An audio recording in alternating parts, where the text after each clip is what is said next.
1 an et demi à ma naissance, donc à Sorel, pas loin d'une rivière. De 3 ans à 6 ans à Sainte-Rose-de-Laval, à 5 minutes de la rivière des Prairies. De 7 ans à 22 ans à Outremont. Vous me direz qu'il n'y a pas de rivière, mais oui, mais elle est asphaltée. Sauf que j'ai trouvé l'eau dans les parcs et les arbres. Donc, quand je suis arrivé à Joliette, j'ai retrouvé et les arbres que j'aime et l'eau. La rivière L'Assomption, par ses méandres, m'a peut-être inconsciemment d'ailleurs donné l'idée de la forme de mon style. J'ai aussi enseigné à Joliette pendant 33 ans, ce qui m'a permis de comprendre la différence qu'il y avait entre expliquer les choses dans l'enseignement et écrire, c'est-à-dire évoquer un monde. D'abord, quand j'avais 7-8 ans, c'était par émulation pour des livres que j'aimais lire. Mais je cachais plutôt mes textes. J'aimais montrer mes dessins, mais pas mes textes. Ensuite, c'est parce qu'il y a comme en moi une espèce de chaos et j'essaye de mettre de l'ordre là-dedans. Donc, c'est une forme de méditation. Finalement, du point de vue des lecteurs, pourquoi je veux publier, c'est que je me vois plus comme un guide de randonnée qu'un pilote. Moi, je ne vise pas à déposer les gens sur le sommet de l'Everest pour qu'ils puissent admirer le paysage. Je veux accompagner pendant la montée, ce qui veut dire qu'il faut être prêt à marcher quand on me suit. Et je prends le pari qu'il y a peut-être des originaux que ça peut tenter. Pourquoi? Parce que je pense que quand on retrouve le rythme par lequel on est arrivé à une compréhension quelconque, on voit plus que la conclusion qu'on a tirée de notre expérience. Et on voit autrement le monde. J'ai 2 sources d'inspiration. La première, ce sont mes propres contradictions.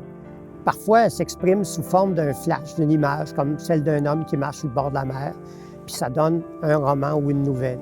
Parfois, ça s'exprime sous forme de questions. Par exemple, à quoi ça sert de faire de la fiction? Puis ça devient un essai. Dans l'essai, le « je », c'est Claude Herblouin qui parle. Dans la fiction, le « je », c'est Claude Herblouin qui se prend pour un autre. On me dira que ça m'est naturel, mais en tout cas, tout professeur, de toute façon, va me comprendre, c'est un comédien aussi, un peu, l'écrivain aussi. La deuxième source, c'est justement les grandes sources d'inspiration que sont des peintres comme Delacroix et Nicolas Poussin pour moi, ou les écrivains comme Proust, Murasaki, Gabriel Leroy, Grandbois, Saint-Denis. Et là, il y a une tension entre ce qu'eux ont réussi à faire et l'état de chaos que j'essaye de mettre en ordre pour voir s'il n'y a pas ma petite musique quelque part que je serais capable de donner à entendre à ceux qui me font la générosité de vouloir jouer le jeu. Plus je vieillis, plus je réalise à quel point l'animal en moi pèse sur le penseur et donc prend de la place. Et donc, pour accepter ça, j'ai encore besoin de me faire une petite musique et d'écrire. Quand j'étais jeune, c'était d'inventer l'histoire qui m'intéressait. Maintenant, c'est de découvrir que ça, ce que j'essaye de dire au juste à travers cette histoire-là. Donc, c'est au moment où le premier jet a été fait que le vrai plaisir d'écriture commence. Autrement dit, pour moi, le livre que je produis devient comme ma chrysalide. Je ne sais pas si vous avez déjà vu une libellule s'échapper de sa chrysalide. C'est pour moi une des belles expériences de ma vie. Bien, ce que je laisse derrière moi, la forme fixe qu'est le livre, c'est ce que j'ai été, ce que j'ai pensé. Et grâce à cette écriture-là, je retrouve une espèce de liberté, je me métamorphose en papillon d'une certaine façon.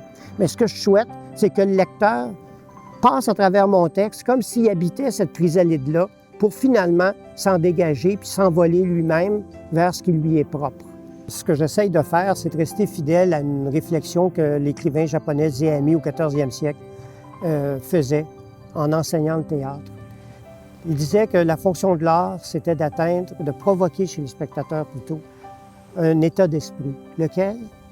Celui qui correspondrait exactement à ce que serait le vôtre si en ce moment même, au moment de me filmer, dans le champ de la caméra, entrait un oiseau blanc tenant au bec une fleur.